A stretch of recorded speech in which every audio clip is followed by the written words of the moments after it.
Bonjour à tous et bienvenue dans ce nouvel épisode. Aujourd'hui, c'est une vidéo un peu spéciale puisque je vais vous lire un extrait de mon dernier livre, Chronique du Rhoars. Alors Rhoars, c'est du breton, ça veut dire rire. C'est un livre fantasy avec une forte connotation humoristique. Alors c'est mon humour, j'espère que vous apprécierez. N'hésitez pas à aller donc sur Amazon feuilleter les premières pages du livre pour découvrir un petit peu l'esprit. Et puis je vais vous lire un extrait, une des chroniques, de manière à ce que vous puissiez découvrir l'un des personnages, le type d'écriture et l'univers, tout simplement. J'espère que vous allez apprécier. Une petite introduction et c'est parti. Au cœur d'un mystérieux monument mégalithique breton, plongé dans une forêt depuis longtemps abandonnée des hommes, sommeillerait un passage vers un pays écarté de nos civilisations.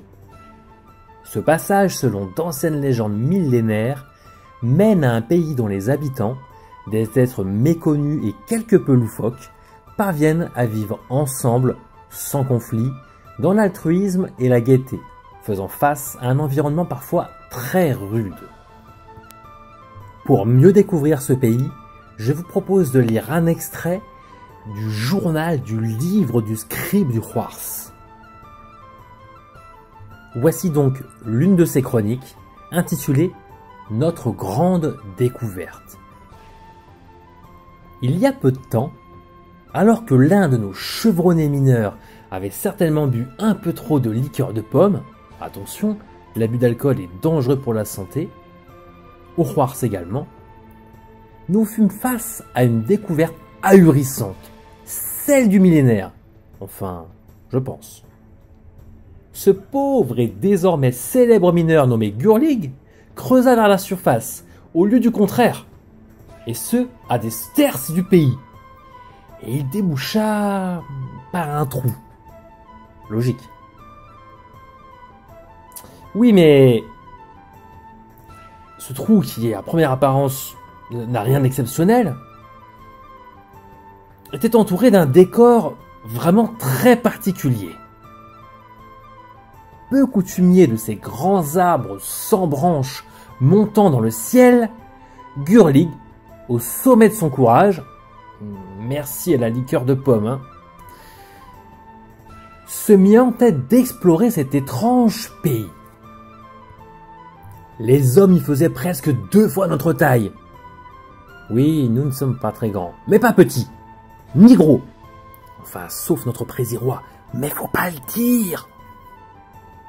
Ahurissant, Gurlig découvert aussi que ces arbres poussaient dans la terre, durs comme de la pierre. Leur écorce était vitreuse et transparente. Si seulement la hutte de ma voisine pouvait l'être ici... Enfin bon, pardon, je m'écarte, reprenons. Elle était également semblable à de la pierre. Ces arbres étaient pleins de galeries dans lesquelles les habitants de cet étrange pays, nommé quelque chose comme Nel York, s'entassent au lieu d'aller construire un autre village un peu plus loin. Leurs charrettes n'étaient pas tirées par des poneys, mais par du bruit. Quelque peu effaré, surtout que l'effet de la liqueur commençait certainement à se dissiper, et attention, l'abus d'alcool est toujours dangereux pour la santé. Gurlig rejoint grande enjambée la galerie pour entamer à toute vitesse son voyage du retour. Arrivé à la taverne, sa deuxième demeure, il faut l'avouer, personne ne le crut. Encore une histoire de fainéant ivre pour éviter de creuser, dirent les autres. Mais son récit arriva néanmoins jusqu'aux vénérables oreilles du grand, excellentissime et brillant présirois. Là, je pense que je vais gagner quelques piécettes. Celui-ci voulut en avoir le cœur pur, non, sûr. Là, je pense que je les ai perdus, ces piécettes.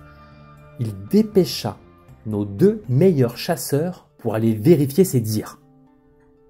Et quelques lunes plus tard, ils revinrent et confirmèrent les dires de Gurlig mineur. Enfin, c'est pas grave.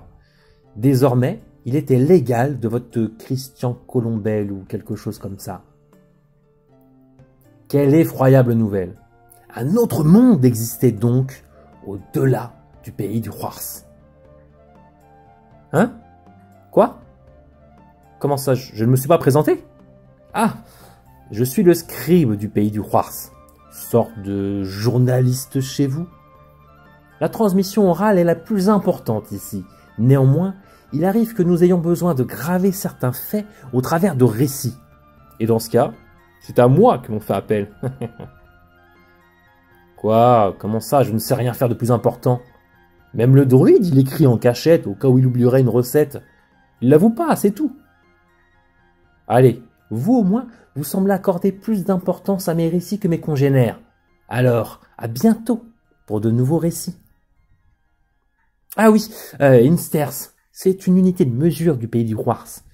Ça correspond à peu près à 3,2 963 973 km et quelques mètres.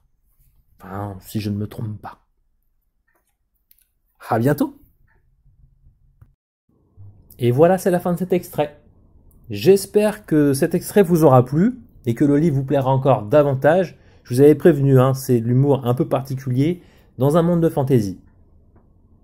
Je pense que vous avez reconnu que le mineur était arrivé sur la ville de New York. Je vous mettrai quelques petites illustrations dans la vidéo pour que vous le reconnaissiez mieux. Il y a énormément d'illustrations dans ce livre.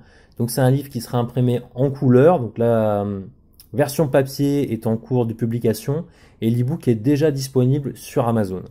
Et vous retrouverez également dans ce livre du suspense, de l'action, de la morale et de l'émotion, bien entendu.